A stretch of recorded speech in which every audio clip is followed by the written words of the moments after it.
These are serious people who understand tactics of guerrilla warfare, and this story shows that.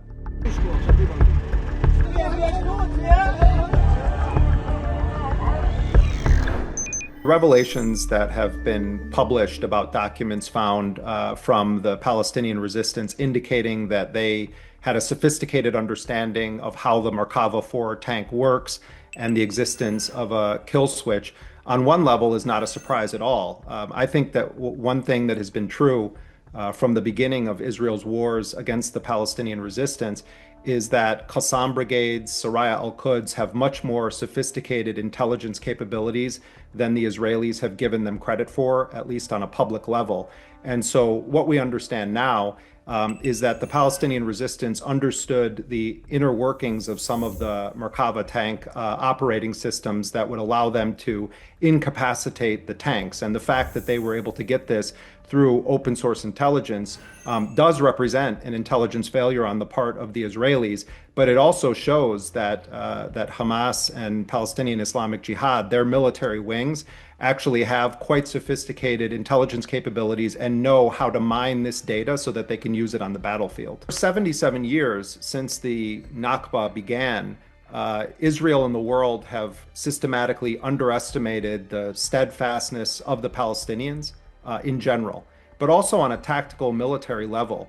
We're talking about people that were living in what amounted to an open air prison, who were under the constant watch of Israeli intelligence and had to rely on their own ingenuity in an effort to try to combat this overwhelming force that represented their enemy.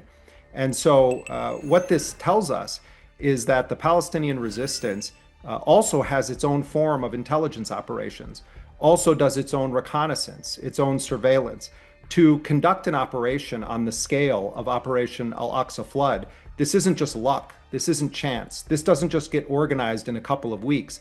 This clearly was years of preparation, years of doing surveillance, years of monitoring open source intelligence, and then translating that into training and preparing the Palestinian resistance fighters that were going to then enter into Israeli territory on October 7th.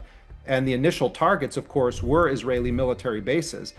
Every time we see one of these reports come out that give us more details about how the Palestinian resistance was able to conduct its operations on October 7th, we're left down a path that shows that they actually did their homework, that they understood the systems and the footprint of the enemy that they were fighting. So, on a bigger level, if you study the history of guerrilla insurgency, the most successful guerrilla insurgent movements that are able to conduct attacks that on a tactical level are successful. They took huge numbers of Israeli military personnel captive. They overran multiple Israeli military outposts. The most successful guerrilla operations are those that had months or years of preparation in advance. And this story is yet another reinforcement that the Palestinians understand their enemy and that they take the time to plan and plot their every move. It's not just an emotional response, Palestinians breaking out of a concentration camp